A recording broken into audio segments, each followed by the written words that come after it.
This is the Brain, and you're listening to the Geekcast Radio Network. Yes! It's been 5 years, and the Geekcast Radio Network would like to give back to you. How, you may ask? Well, first of all, we're coming up with a brand new website to be launched June 1st, 2014. In addition to that, there'll be many new features for interactive abilities. So how do you enter into this magical celebration? Well, Geekcast Radio has a contest where you can win some awesome prizes, ranging from comics, Blu-rays, DVDs, trade paperbacks, and comics, and more. How do you enter? Write in your favorite stories of how the Geekcast Radio Network has affected you in the last 5 years, and how it's unleashed the geek in you. You can also enter by writing reviews on our shows on iTunes. For more information, visit www.geekcastradio.com and click on the banner. So until next time, unleash the geek in you. You are now on the inside of what I like to call the circle of trust. We are all connected in the great circle of life. You know something, Bert? What? I think you and I are going in circles. It feels like we're going in circles. The circle is now complete. When I left you, I was but the learner. Now I am the master. Because it's a circle. Yeah, we heard about the circle. Yes, we're familiar with shapes. Hi, this is Greg. This is Chuck. And this is Dan, and we are Talking in Circles, brought to you by the Geekcast Radio Network, the podcast where the cats in the cradle and the silver spoon are all banned, and they know what they did. Welcome to episode 16. This episode, we will be doing a new little bit of an idea here inspired by the upcoming NFL draft. And we're going to not draft NFL players, but we're going to do a superhero draft. And before we get to that, though, how's the week been going for you guys? Pretty good. Spent last weekend kind of fixing up the lawnmowers and stuff, kind of getting ready for all that nonsense. But I had something kind of funny happen. I needed an air filter for the riding lawnmower. So I went to Sears, and I have a part number written down that I looked up online and everything. And the guy comes over to help me, and I tell him what I need and everything. And I have this number here. So he picks one off the shelf, and he's like, well, the number doesn't match exactly. It's pretty close, though. He's like, if you want to try it, if you want to give it a chance. Wow. Like, no, I don't think I want to do that. Yeah, this one's for a tank, you know. This one's for a Jaeger. Yeah. You know what? It's diesel gasoline. It's not necessarily like regular gasoline, but it should be fine, right? It's just, they're close enough. I'm like rolling my eyes in my head. So I'm like, whatever. I kind of like argued with the guy back and forth a little bit, and he's telling me I need to bring the old one in, and I'm like, I have the part number right here, you know? So he kind of walks away. Literally took me 3 seconds. I found the right one. I'm like, you know, I don't even work here, and I found this easier than you. It's unbelievable. Wow. So that was my weekend. How about yourself, Greg? How's things going? Trying to figure out something that I did that was interesting, but Sunday I just read a book. I read an entire book in one day. Wow. Was it a good book, at least? Yeah, it was all right. What did you read? It was Goosebumps. It was kind of close to that, kind of. It was called Ripper. Interesting. It's not about Jesse and the Rippers, by the way. Oh, that'd be awesome. Is it about a fart? No, it's not about a fart, no. Dang it. Hey, Dan. Yeah. How's your week going? It's going well, Greg. I didn't want you to just introduce yourself. I felt like it was a little... I felt bad for you. I'm like, oh, I could have said, how's your week going, Dan? I didn't know I was supposed to throw it in there. Appreciate it, Greg. I appreciate it looking out for me. Someone's got to, right? Yeah. Yeah, well, the weather here has been kind of crazy. We've had like nonstop rain the last few days. So much so, like I mentioned to you guys earlier before the record, Baltimore is doing its best Scranton impersonation by opening up sinkholes everywhere. And there's this great video online of just one road existing where you have all these parked cars, and suddenly it just sinks into the ground and all like 10, 15 cars go into this gigantic sinkhole. Kind of crazy. Roads were shut down all over the place. And it's funny because I was getting like flash flood warnings on my phone at work. I'm like, yeah, whatever. Those always, you always get those warnings. It doesn't mean anything. Well, this time it did. A lot of flooding. It was not very fun drive home. But besides that, I'm now home safe and dry. So that's exciting. You know what they're going to do, Dan? They're going to do the same thing they do in they did in Archibald and just make a giant pothole a park. Yeah. Archibald Northeast PA, pothole. the only place in the world where a pothole is a tourist attraction. I was gonna say when you we all like don't believe those flash flood warnings, but I could just picture you like floating down the stream like in a current, like that doesn't mean anything. We'll ride it out. Scratch.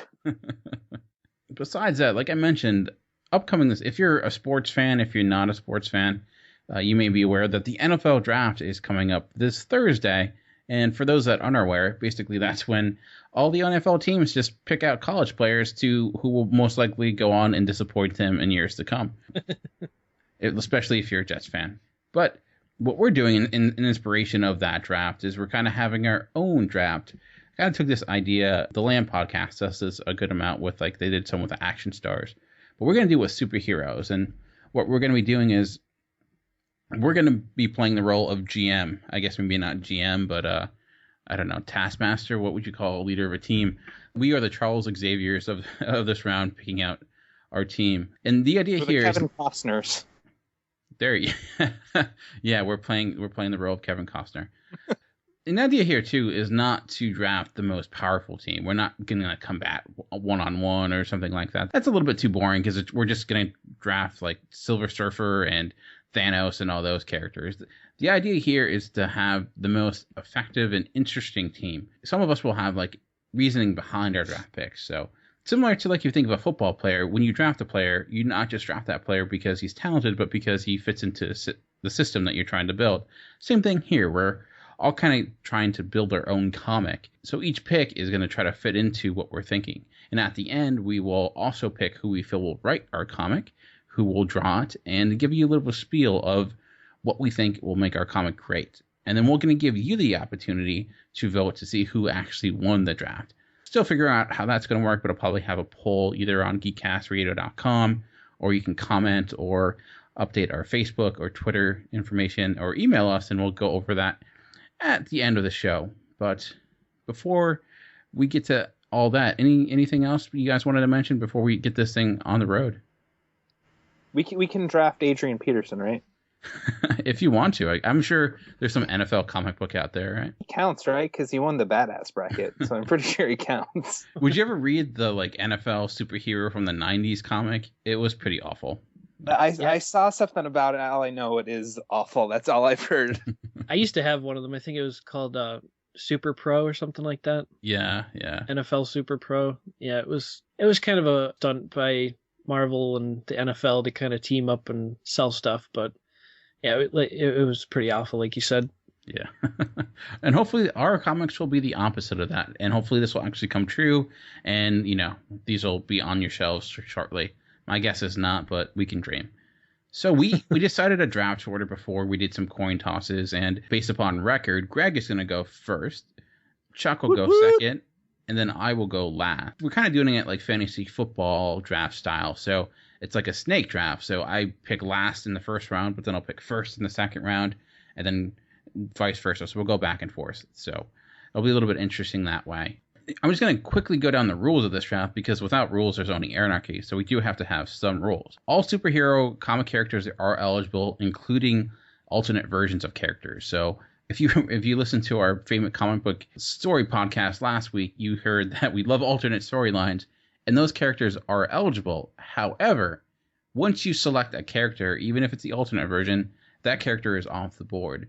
So if I take Cyclops from Age of Apocalypse, well, Cyclops can't be selected from anyone. So that's one way to get around that. We will have 5 rounds, kind of thinking in line of the 5 original X-Men. And like I mentioned, the idea here is to make the most effective comic, not the most powerful team. And I think that's pretty much it inside of rules. All characters are eligible, so that means Marvel, DC, whatever. We're focusing on heroes here, so we won't be selecting a villain team. That might be something we do another day, maybe. I don't know. I think that's good enough. I think we can get this thing underway. All right, Greg, who are you selecting for your first pick? I have a little bit of a story kind of lead up to my first draft pick, so if everybody would humor me. I'm walking with purpose through Greenwich Village, New York. There are many people out enjoying the nice sunny day. I am not out on a leisurely stroll. I'm on a mission. My head turns back and forth in a desperate search. Finally it appears, out of a strange mist that had no purpose on such a fine day. It was a 3-story tall townhouse with ornate oriental design. I approach the door and take a mental note of the house number. 1777A. This is where I need to be. I knock sharply on the door, which is immediately answered by a small Asian man in bright green robes. His head cleanly shaven, except for the tail of hair draped over his shoulder. In a curt but still agreeable tone, he asks, "Can I help you?" I answer, "I seek the aid of Dr. Stephen Strange, the Sorcerer Supreme."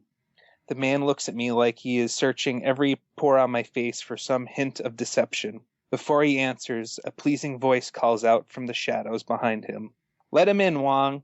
I believe I can be of some help to the young man." I step in past the doorman Wong and wait for him to lead me up an ornate set of steps. Banisters are carved of wood and shaped like Chinese dragons. As I place my hand upon it, it seems to move, and it is unnaturally cold. The odd sensation makes me snap my hand back. Wong notices the occurrence and smiles, seemingly taking pleasure in my discomfort. At the top of the stairs, the peculiar Asian man gestures to a door just mere feet away. How Dr. Strange's voice could have made it downstairs and through this closed door was beyond me, and so I pushed it to the back of my mind. I grabbed hold of the doorknob and twisted. The door swung open easily, but groaned on its hinges. I stepped inside, and there he was. Dr. Strange sitting cross-legged in a room full of books and lit candles, startlingly all floating over a foot in the air. Even more perplexing was the full moon in the round window, a window with 2 curved slashes vertical and 2 horizontal. I swear to heaven I arrived on a sunny summer afternoon. My thoughts were soon interrupted by the good doctor. "Wong, would you get some tea while I attend to our guest?" The bald-headed man nodded and closed the door as he left. "Now, Mr. Bepler, what can I do for you?" I need your assistance in a world-shattering matter, but I'm afraid there are ears everywhere. I assure you, you are quite safe in the sanctum sanctorum. "I'm sorry, that won't do," I responded softly. "Fine. Would it appease you if you whispered in my ear with the information?" I nodded and casually approached, being careful to weave in between the floating books and candles. I came to stand next to the oddly attired man. I reached into my pocket and took out a small white envelope and gave it to the doctor. I bent at the waist, and as quietly as I could, I whispered my mission into the mystic man's ears. While I did that, he undid the envelope and peered in at its contents. As I neared the end of my conspiratorial whisperings, the doctor smiled and said, "Yes, I believe I can help you with that matter. If you'll excuse me, I'll get on it right away." I stepped away and towards the door, but before I left, I looked back towards the doctor to thank him, but stopped short, seeing Dr. Strange with his eyelids tightly closed and his mouth mutely saying words I couldn't decipher. The flames went out on the candles. They and the books fall to the ground. Everything was dark except for the moonlit cast Dr. Strange in a circle of light. A blue glow danced around him, and then suddenly a ghost appeared from the glow. The ghost looked surprisingly like the doctor himself. It even sounded like him. A pity. Here comes Wong with the tea now. With that, it floated off through the ceiling. A knock at the door, and in wanders Wong with a silver tray holding tea. First draft choice, Dr. Stephen Strange. It'd be really funny if it wasn't him after all that. Wong. First draft choice, Jubilee. Wow, I'm Now a little bit intimidated because that's not at all what I did. So impressive, Greg. I'm not going to lie. I'm very impressed. Thank you. 4 pages in an hour. Nice. Nicely done. So with his first draft choice, Greg takes Dr. Stephen Strange. Chuck, you're now on the clock. Well, I don't have any sort of 4-page intro or anything like that. I'm waiting for like the NFL draft now that they have to do that every time they select a player. The reason we chose this guy was because we walked up to his house. It would actually be Mel Kiper just reading every guy's life history. On Tuesdays, he prefers to watch Gilmore Girl. It's like, stop. Why do you know so much, Mel Kiper?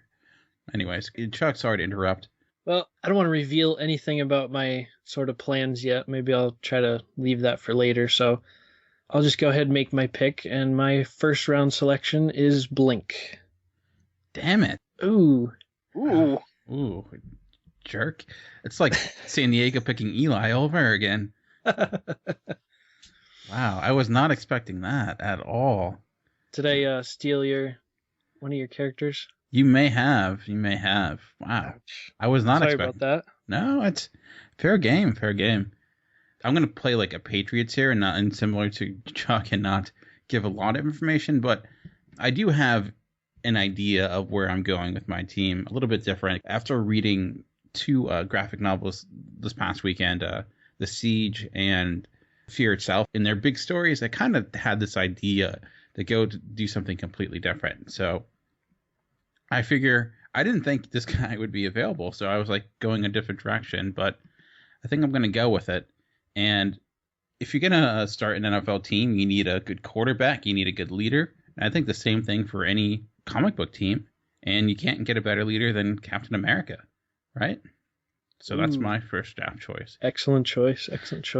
Hopefully I did not steal anyone's choices. We should mention we are allowing trades, so that might happen, you know. I just realized too, I forgot to mention it in case anyone doesn't know who Blink is. She's from the Marvel Universe. She's capable of teleporting vast distances all over the planet. She opens up these little portals, and so that's kind of just a little brief background if you're not familiar with Blink.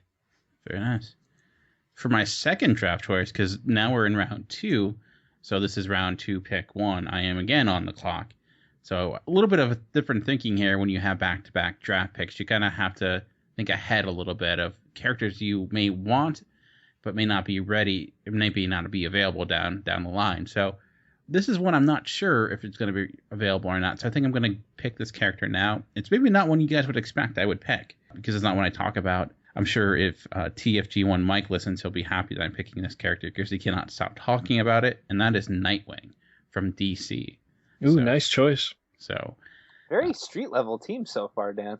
Well, we'll be talking about that very shortly. Yeah, so I'm just picking up on things. Picking up. You picking up what I'm putting down? Well, stop doing that. You don't know where I'm going, punk. That's how the Patriots got like almost, got lost draft choices doing that spy work. Anyways, so Chuck, you are now on the clock. Who are you going with your second choice? Ooh, tough pick. There's a lot of strategy here because thinking that someone else is going to take one of your picks, one of your characters, may cause you to select them earlier than you want to. Stuff like that. You kind of want to save ones that nobody's going to pick, maybe till last, stuff like that. So I have a couple I could go with here, but I think for my second selection in my second round of the 2014 superhero draft, I am going to go with Rogue of the X-Men from Marvel Comics. Interesting. You going with regular Rogue from 616? Regular 616 Rogue. All right. Can I just hang out with your team just for a little bit, Maybe get Rogue's number. Sorry, Greg, it's my team. Damn it. If anyone was going to go with all females, I probably would have picked Greg. But anyways, so Greg, for the last pick of the second round, who are you going with? You are now on the clock. Well, Dr. Stephen Strange's astral projection appears in the halls of Utopia, the mutant island of Utopia. He appears next to a blonde-haired woman who is dressed scantily clad. And he asks Emma Frost to join the team. Emma Frost, we should probably explain like Chuck did with Blink, but Emma Frost is a telepath, and she can also use a diamond form, but in diamond form, she cannot use her telepathy. All right. And she, former member of I guess she's still a member of the X-Men, former villain turned good. Well, she's kind of bad again at this point, but I kind of went back to her. She's on Utopia and still good, and for the most part. We're now in the third round. You're now again on the clock. So who's the number one pick for the third round of this draft? Let's see here. While he's in the X-Men complex, he wanders down a hall and through a door, and there he finds a blue-haired gentleman who smells just a tiny bit like sulfur. And that gentleman, who came from the Munich circus, is the incredible Nightcrawler. Mother. Ouch. Oh. Dan's getting screwed here. I seriously didn't think anybody was going to get screwed over in this because there's so many options. I didn't think so either. Like, I'll give a little bit of a secret to my draft. I'm like, oh, I'll get Blink. Oh, well, if she's not there, I'll get Nightcrawler. Both of them are taken. Like, all right, well. I could write you a third option. I have a few ideas. We'll see how this goes. All right, Chuck, you're again on the clock. On the clock, third round for me. Well, I'm still using this strategy. I'm thinking I still have a couple of characters that nobody's going to pick, but as Dan has demonstrated, that's that's kind of dangerous. That's some thin ice to tread on. But I believe with my third selection, I am going to pick Storm from the X-Men, regular 616 Storm. Liking how your team's looking, Chuck. Is the mistress of the elements. She controls all the weather, temperature gradients, pressure systems. She can create any superstorm or tornadoes, hurricanes, anything like that. And even to the precise scale that she can control the air in someone's lungs. So she's sometimes considered an Omega level mutant. So she's extremely powerful. And I think a great addition to my team in this third round. All right, so again, kind of sticking with my theme here, I'm going back-to-back choices, and so we're last pick around through. We're kind of going through this a little bit quickly. We're a lot quicker than the actual NFL draft. If we're the actual NFL draft, we'd still be in the first pick right now. Yeah, really. Sticking with kind of my street level theme, I want to go. I feel like I haven't picked a girl yet. It's all been guys. So I mean, it can't be a sausage fest comic. That's never fun. And this character I'm going with is, again, one you're pretty familiar with right now, and that is Black Widow. For those that are unaware, she's obviously in Captain America, the Winter Soldier, played by Scarlett Johansson. She, again, is a spy who has worked with S.H.I.E.L.D. She's worked with other countries. She has no superpower. She's really just a special agent. The only thing that she has is her Widow Kiss. That's kind of like a stinger, like a shock kind of thing she uses on occasion. So that's my third choice for the third round. And now we're moving to the fourth round with my first choice for this round. Again, I got to think ahead here because I won't be picking again until the last pick. So it's a kind of hard. I got to kind of revamp my thought process here because I thought I would have certain characters here and I don't.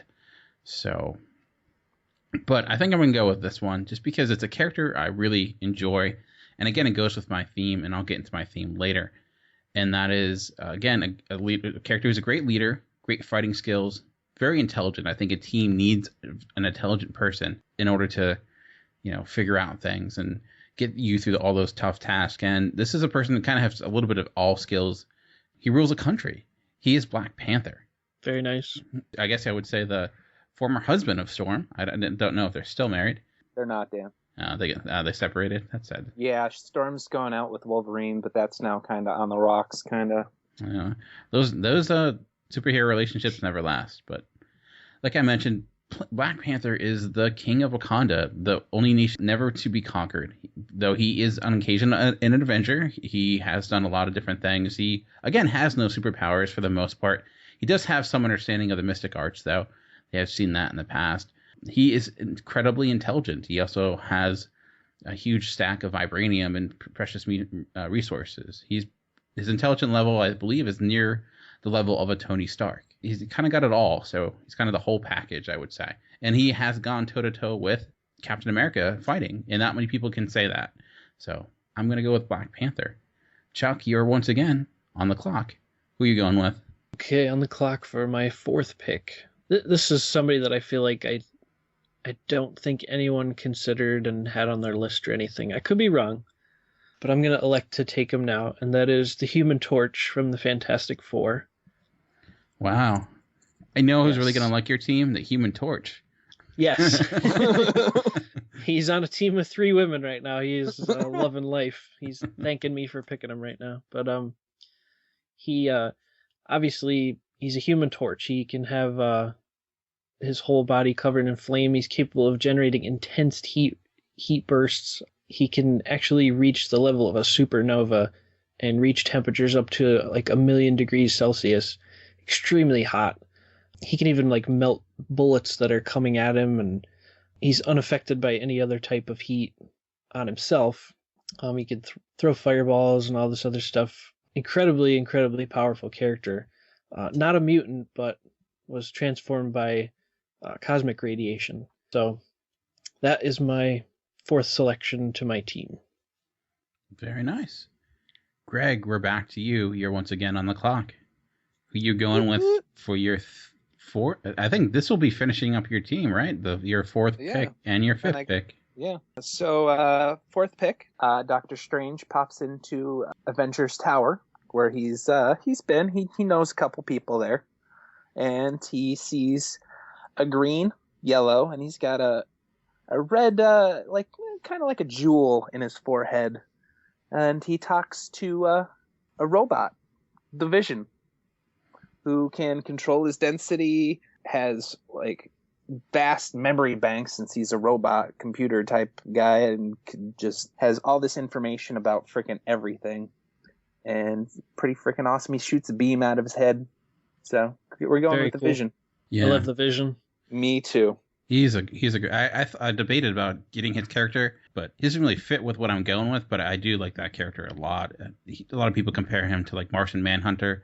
They have similar powers. Martian Manhunter was my backup if I couldn't get Vision.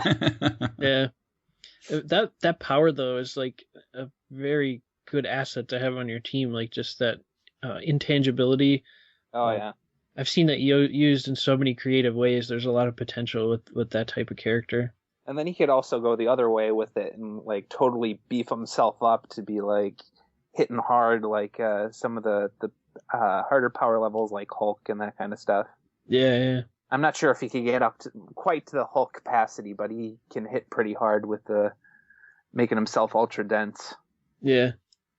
Very nice. So last round here, Greg, who is going to finish up your team? The last team member, Stephen Strange is going to pick up and he's going to be like, this place is weird. Just everything seems a little off, a little different. I think I'm in a different dimension. I'm somewhere else. But he sees this red blur go past him. And thankfully he's an astral projection, so he could kind of keep up with his thoughts. And the person running stops and is like, notices this blue thing next to him and stops to figure out what it is. And finally, we can set eyes on a clear, perfect vision because he's not blurring all over the place. We find the Flash. Nice.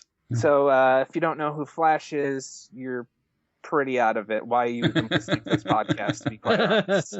Flash is awesome. Yeah, he's one of the top characters in the DC universe, and he is just a freaking speed demon. He runs really freaking fast. He can pass through walls by like vibrating every cell in his body. He could swing his arms around, make tornadoes and stuff. So Flash, very cool character. So that's my team, guys. All right. Very so nice. You're all set. Chuck, who is finishing up your team? Okay, I'm actually really excited because I'm going to get all the people that I have on my original list. Must be nice. My fingers were crossed and my butt cheeks clenched. Sorry, Dan, I have to rub it in there a little bit. didn't have to go to any of my backups, thankfully. But my fifth and final team member on my team is another Marvel character. Might not be someone that a lot of people are familiar with, and his name is Firelord. He was actually a Herald of Galactus at one point. He was given the power cosmic by Galactus, and he's an extremely powerful character because of that. Like, you're talking somebody on the level of Silver Surfer, people like that. He can generate this cosmic fire that can burn through any earthly substance. Extremely, extremely powerful. He can fly at light speed because of the power cosmic. So that is my fifth and final selection for our draft. All right, so it's my choice now. And what do they call the last pick of the draft? Mr. Inevitable or whatever? Irrelevant. Mr. Irrelevant. So yeah. I don't think this character is going to be irrelevant. I have so many to choose from right now. I'm not really sure where I want to go with this. I have two ideas here. One of them is a little bit of an oddball choice, kind of out of left field. Ambush bug? Not so much. The other one... Squirrel Girl? She kicked Dr. Doom's ass. No, I guess not that far out of left field. But I don't know if it might be a little bit gimmicky, so I'm thinking maybe not. It might not work. So, but I think this character will. It fits in with the aesthetic that I'm going with. And when I talk about who I want to write my comic, it'll really make sense. And my last pick is going to be Hawkeye. I think you're going to screw me over on writers. Maybe. I don't know. I think you are. Well, you'll have... Payback's a bitch. Anyways, I'm not going with the Marvel 616 Hawkeye, but actually from the Ultimate Universe Hawkeye. He's a little bit more of a badass. He's a little bit more tortured. He's got skills all over the place. And people know him from having an arrow, but he's also a skilled marksman. When I get into what my comic is going to be like, his skills are going to be a huge asset to the team. So I'm going to go with Hawkeye for my last choice. So I'm just going to kind of recap who I picked so far. My first choice was Captain America. Then I went with Nightwing. My third choice was Black Widow. My fourth choice was Black Panther. And my last choice was Hawkeye. Chuck, why don't you regroup on the team that you selected? My first pick was, in fact, Blink of the X-Men, our Marvel Comics universe. Second pick was Rogue. Then came Storm, the Human Torch, and Firelord. And Greg? First, we had Doctor Strange. Second was the White Queen. Third was Nightcrawler. Fourth was fourth was Vision, sorry. And then fifth was Flash. Very nice, very nice. So now to the next section. Every team needs a coach. Every team needs a GM. And we're kind of, in every comic needs a comic book artist, and every comic book needs a writer. So we're going to do that now. Since I just have my last pick, Greg, it's going to go back to you. Who are you going to be selecting for your writer and for your artist? Well, my writer is going to be one of my favorites. He does some awesome work. He's been doing Hawkeye. He's been doing his own independent comic, Sex Criminals. What else has he done? He's done Iron Man. He's done Fantastic Four. He's all over the place. He is like the anti Brian Michael Bendis. I'm going to go with Matt Fraction. Very nice. And yeah, I was going down that route, as you could tell, but I have a good backup, so I think I'm okay. I had no backups for writer. All right. What about your artist? You're going to go for artist. Well, I'm going to go with the guy that works with Brian Michael Bendis currently. So if he does great work keeping up with Bendis and making me want to read the comic, just look at the comic just for art's sake and kind of make up for Bendis a little bit. I'm going to go with, I'm going to slaughter his last name. I'm going to go with Stuart Immonen, who is doing the new X-Men, and he's just got a nice clean look. It's a little bit cartoony, but just a slight touch, and he kind of has that. He's got a little bit of an old comic feel, but I think he does a great job drawing characters and kind of middle of the road, not venturing off too far to any one style, really, I don't think. So I'm going to go with Stuart Immonen. All right. Chuck, how about yourself? Well, I'll go with the writer first. My writer is a guy that probably you guys have heard of. Not sure how many people out there have heard of him. If you're a big comic fan, you probably have. He's worked on a lot of different things, but he's done a lot of X-Men, X-Factor, Generation X, a little bit of like some other stuff here and there sprinkled. But the guy that I'm going to pick to write my comic is Scott Lobdell. I have no idea. Sure. Kind of a popular writer back in the 90s. Actually worked on a lot of Age of Apocalypse stuff. Oh, wow. That was actually a surprising pick from you, Chuck. I was expecting somebody else. Somebody else for writer? Yeah. Okay, so I guess I will go with my artist. And by the way, I have 3 picked for each in case you guys took any of them. Just for like backup. But my artist, I have like 3 really solid options. And now that like they're all available, it's kind of tough knowing which one to go with. On the one hand, the one's kind of cliche. And I think people would say, well, that's too like, I don't know, too obvious or too overdone, something like that. But he's without a doubt one of my favorites. Boy, this is really tough. Okay, so my pick for artist will in fact be Adam Kubert. Ooh, Kuberts. So Yes. good. They're a family that is well known for comic book art. You have the brothers, Adam's brother Andy was also a very accomplished artist, and their father Joe Kubert, really classic stuff throughout the years. And I'm going to go with Adam. I like all their art, but I'm going to go with Adam because he's done a lot of work with X-Men type stuff in the last like 10 years. Also did a lot of stuff back in the 90s that I was a huge fan of. And this was a tough pick because I actually chose him over Jim Lee, who's one of my definite all-time favorite artists. But I figured like maybe people would say he's like too kind of overdone, overused, something like that. So I decided to go with Kubert, put a little spin on it. I think he would do a good job with what I'm trying to go for. All right. Very nice. Very nice. I'm actually I was thinking Matt Fraction for my pick because I was thinking Hawkeye. I was thinking of what he did with Iron Man, Invincible Iron Man when that first came out. But I think this writer works too because he kind of what I'm thinking the book would be like. It's kind of an obvious choice. I feel like it's kind of like a duh, choice, but I think it works. And I talked about I have Captain America. I have a lot of street level heroes, and this is an artist this is a writer that knows how to do small scale stories really well, and that is Ed Brubaker, the man behind Winter Soldier and kind of redefining Captain America. He's done a lot more than that, but I think he's actually kind of doing a lot of independent stuff at the moment. For my artist, I thought about going Steve Epton, who did all the art for the original Captain America run.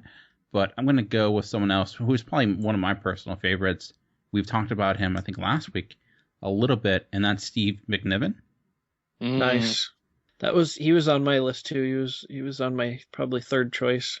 I love his art. To me, it just says big story. It says there's a lot to it. I just love the way he draws characters, especially even Captain America. I just think he's really great at emotionally drawing the scene, and I don't know. I look at his art and I'm like, I just don't know how he does it. It's really done well. I was a little worried that he'd be taken when you were talking about some of my favorite. I'm like, oh no, don't take him. But luckily he was still available. So we have our characters. We have our writer. We have our artist. Now we're going to kind of do a little spiel about what our comic is going to be about. And I guess I'll kick this off since I just picked mine. And as you could tell, when I have characters like Captain America, Nightwing, Black Widow, Hawkeye, and Black Panther, none of them really have superpowers. They're all street level for the most part. They all have really great fighting skills. The idea behind my comic, I talked about when I read Siege and Fear Itself, I kind of got this idea, mainly because those stories were just so gigantic and big I felt they were a little hollow. There was like nothing to them. They're just too big. They were just too over the top. I did like them, but I just like, well, I miss small scale stories. I miss more just like stories about characters first, and kind of not everything has to be end of the world, save the world type of stuff, or everything's going to end type of stuff. I kind of miss that. So what I was thinking behind my comic is more, it would be called Covert. Kind of an obvious title, but the idea behind it would be like CIA meets comics. So the idea behind this comic would be that this team would have specific missions that they would go to and try to covertly stop disasters from happening before they do, taking out dictators, getting intelligence.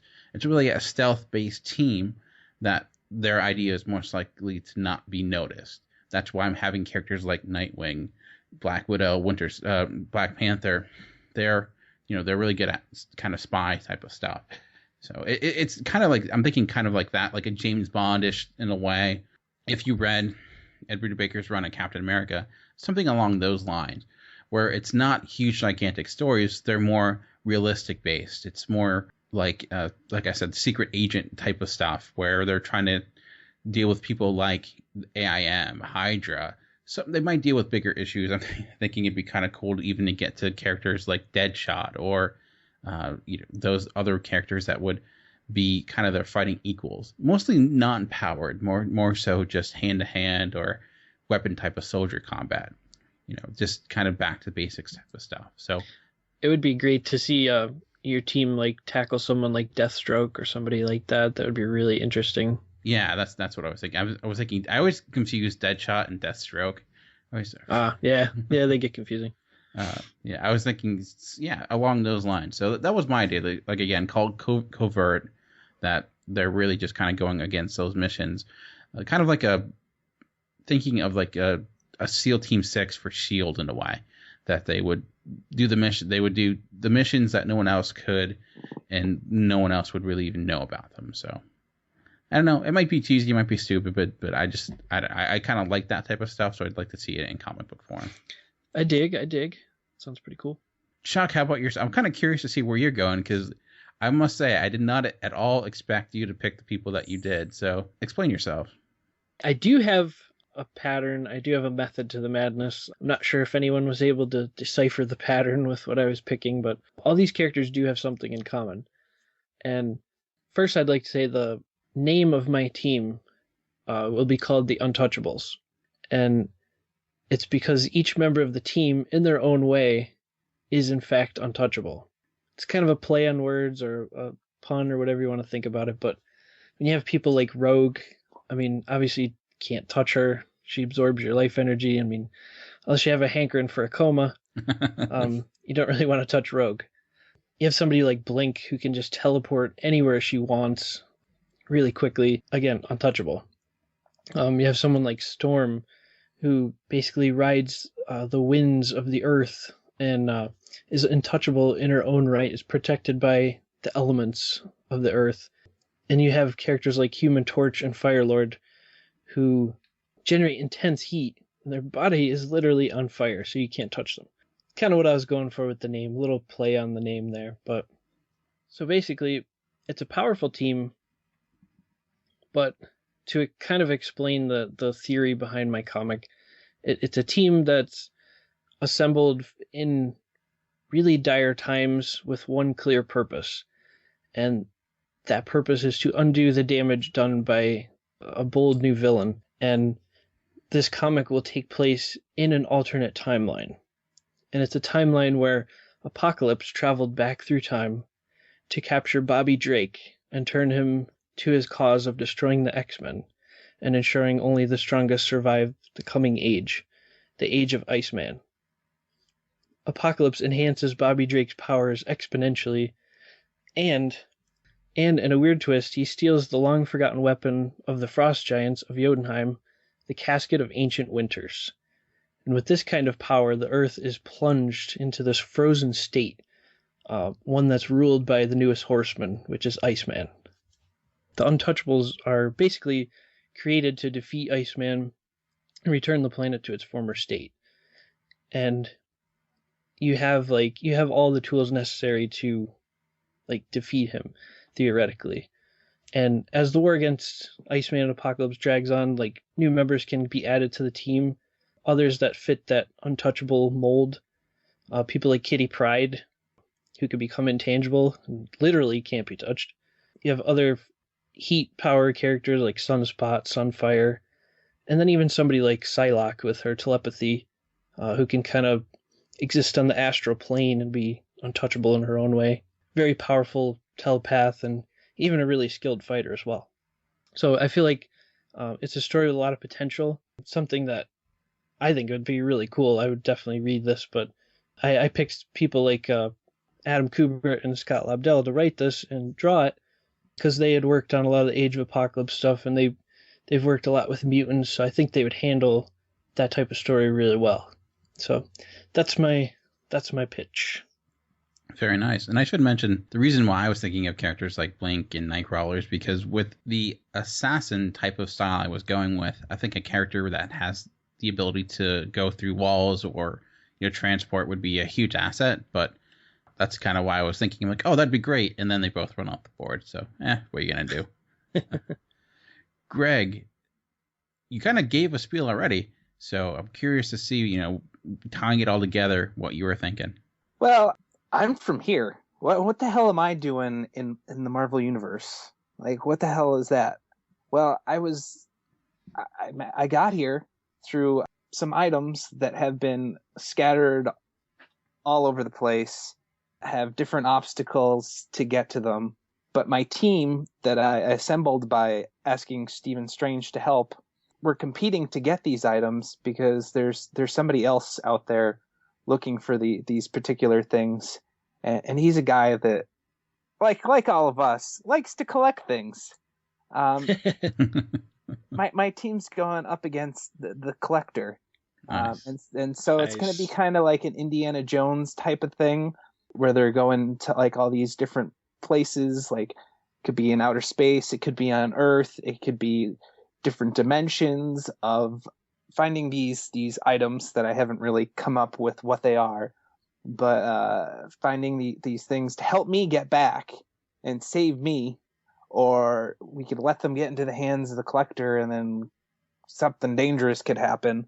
But my team is kind of set up to get in and get out. So with guys like Flash, who could just zoom in, zoom out, Nightcrawler, who could just pop in all over the place, Vision, who could just walk right through, Doctor Strange, who if you have some kind of he could send out his astral projection to scout out and everything. If it's guarded by creatures or anything with a mind, you have Emma Frost there to slow them down. So then you get the faster guys like Flash taking them out while they're stunned for the couple of seconds. And then if they need to go back on defense, they've got a lot there. The Vision could up his density. White Queen could turn into diamond form, so you got two heavy hitters there. Stephen Strange has a lot of stuff where it's a lot of protection and defensive spells. And then Flash and Nightcrawler could go on the offense while they're going on the defense. So it's kind of a nice, solid, multi-purpose team, but kind of driven to do the one thing of getting in and getting out with the item that's needed. Matt Fraction, I think, just does a great job on any story that he's on. He's kind of a multi-purpose kind of guy, and he writes a lot of fun stories. And I think you've got a lot of fun characters on the team, like Flash, and I think you would kind of have fun with Nightcrawler and the whole mysticism with Doctor Strange and the whole religious aspect of Nightcrawler. So there's an interesting kind of probably back and forth between them. And I don't think I've really seen Vision interact with, besides Doctor Strange, any of the X-Men characters, or, well, of course not Flash at all. So I think there's some great, more human interaction elements there that I think Fraction does a lot of great jobs with, especially you could see it in his Hawkeye books.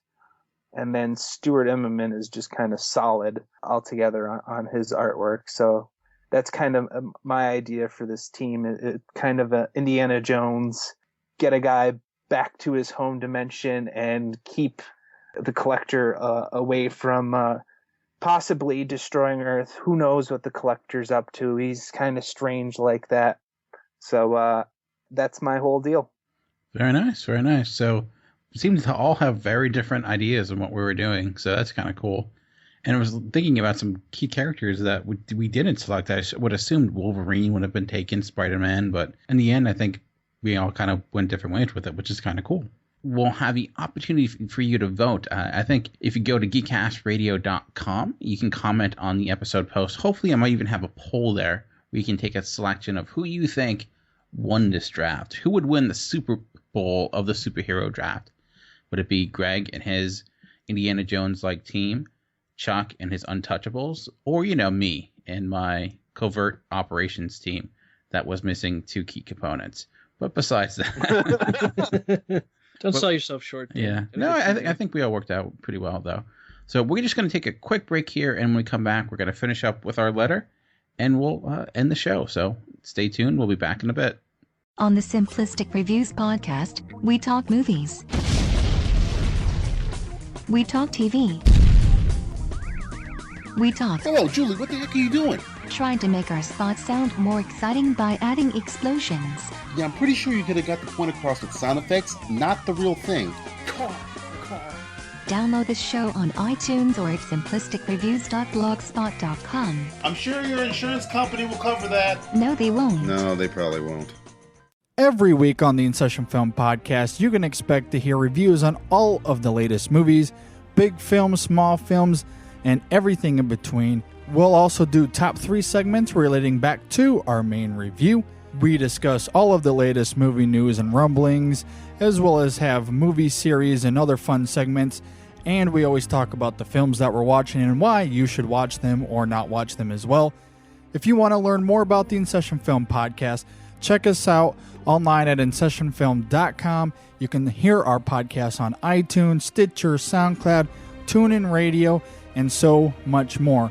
In fact, you can listen to everything we have straight from our website. Again, that is InSessionFilm.com. Download our podcast, check us out, and come join us every week. We'd love to hear from you. All right, and welcome back. And we like to end each episode with a letter. This week, Chuck is up. Chuck, what are you going to be talking about today? I'm doing something a little bit different this week.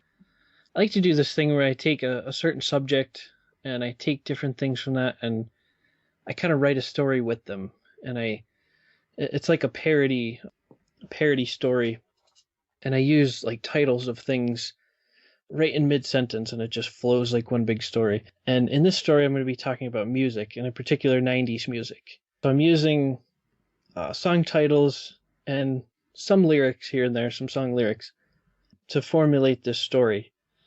And I have actually 50 different songs in this story, so see how many you could kind of pick out as I read along. Like, let me get out a pen. I'm going to start writing down the ones I know. Okay. The letter is addressed to other people that are born kind of in our generation, called the Generation Y, which is somewhere around like 1980 to like mid-90s. You know, if you were born in that era, kind of. Why are we called Generation Y? Why? Because we're after Generation X. I know it's like algebra, but only worse. Okay, so here is my 90s music letter. Dear fellow Generation Y members, as we all know, music has a great impact on a young child and a teenager alike. You feel as though nothing else matters. And you can't just give it away now. And depending on what era we grew up in, our memories of music will be different. But when you find your kind of music, it smells like teen spirit. Sometimes I just find that one song that has a certain shimmer and it will just crash into me. For all intents and purposes, I grew up in the 90s. It was a confusing time and a strange time. It was a bittersweet symphony, but that's life. Things changed drastically in a short amount of time, and adults were left pondering, where were they going without ever knowing the way? But as I look back on the many hits of my childhood, I couldn't help but think of where all those bands wound up. Some of them couldn't make it in the real world, and they would just slide. I guess their popularity had to end at some point. I mean, I saw the sign. It's a real shame that some of these bands couldn't make it last. For instance, one popular band was NSYNC. It's tearing up my heart that they went bye. You would think they could merge with another band if times got tough. Why couldn't they team up with the Backstreet Boys? Tell me why. I mean, if they were to form one mega boy band, that would make them larger than life.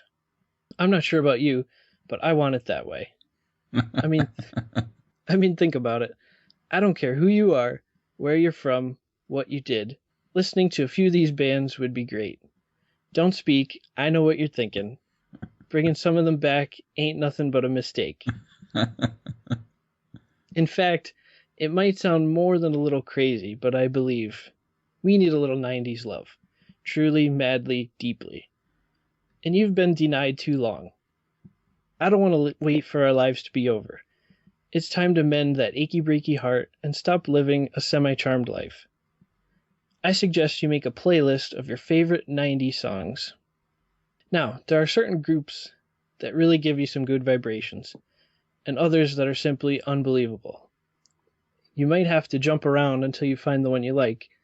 Sure, it may be frustrating, but this is how we do it. You want to be sure to pick your favorites carefully, because you don't want to miss a thing. But you also want to have a playlist that is focused. What I mean to say is, don't go chasing waterfalls. It's only going to make you sweat. You want to build your playlist so that if you do some chores around the house while your wife hits the grocery store, you can click play and have all those chores done before your baby got back. But suppose you didn't finish in time, and here comes the hot stepper trying to turn off your jam. Just tell her straight up, you can't touch this. I'm cool like ice, baby. Your confidence will surprise her, and she'll be saying, what a man, what a mighty good man. Truth be told, you might feel like a creep, a loser, or even a basket case listening to these songs, especially at 3 a.m. But it's been 1 week since I started listening, and I feel fine. I know you want to be a cowboy, baby, so come on and shine. But enjoy it while you can, because CDs and MP3s are all we have, since to bring some of these bands back, we would need a genie in a bottle. Sure, I've heard vicious rumors from people like Mr. Jones about bands getting back together, but it's all lies. Honestly, you really need to quit playing games with my heart. But anyway, I guess I just have to accept the truth that they aren't coming back, but my heart will go on. And when I come around, it will take me higher. And so, whoop, there it is. My thoughts on a 90s playlist. I have to get going now. Sonny came home. Best of luck, Chuck D. Very nice, very nice. I think I had 50, 51, 52. So very, very impressive. A lot of research into that. Well done. But I think that's pretty much for us for this week. Anything you guys wanted to mention before we bring this episode to a close? No, I think I've stated my case for the evening. Greg, how about yourself? My team wins. Maybe after that. No, it does. We'll see what the Untouchables have to say about that. My team's going to come from nowhere and take them out. Well, I don't know. Anyways, but if you want to vote and let your voice be heard, you can get in contact with us in a number of different ways. You can email us at feedback@geekcastradio.com. We're on Facebook if you search Talking in Circles GCRN, or on Twitter Talking in Circles GCRN as well. Also, if you go to the episode post at geekcastradio.com, that'll probably be the best place to cast your vote, either through a comment or through a poll. I'd like to thank you for joining us for this week, and next week we'll be even coming up with different ideas. Let us know what you think of this superhero draft. We might be doing this in a different way later on in the year. Maybe we'll even revisit this again, because as we're doing this, I came up with like 3 or 4 ideas that I feel are better than one I came up with originally, but you know. Anyways, that's pretty much it for us for this week. Remember to join us next week, same time, same channel, same network. But for now, this has been Chuck. This has been Greg, or Matt Fraction, who's going to make my comic awesome. Yeah, okay. So way to be covert. And this has been Dan, and we've been Talking in Circles. We'll see you next week. I don't know why I say see you when we don't at all. I should probably change it around. We'll speak into your ear next week. Just don't say it like freaking. Oh no! Please God, no! I already know where you're going. These oral pleasures. Oh, it's like I'm I don't know what's going on right now.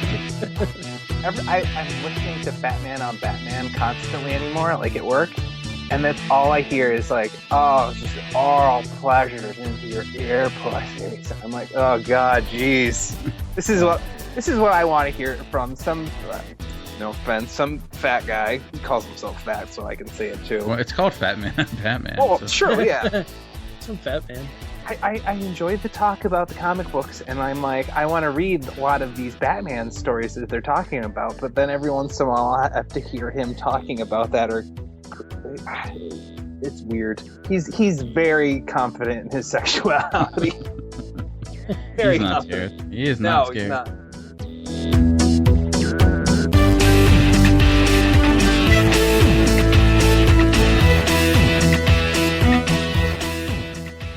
So, Chuck, you are now on the clock. Who are you going with your second choice? Tough pick. See, there's a lot of strategy here. Strategy? Okay. let me. Whiskey, Chuck. I don't know what you're talking about.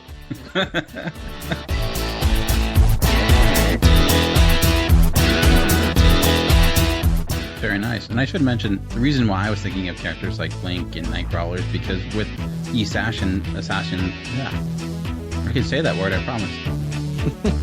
With the assassin, wow. Okay. With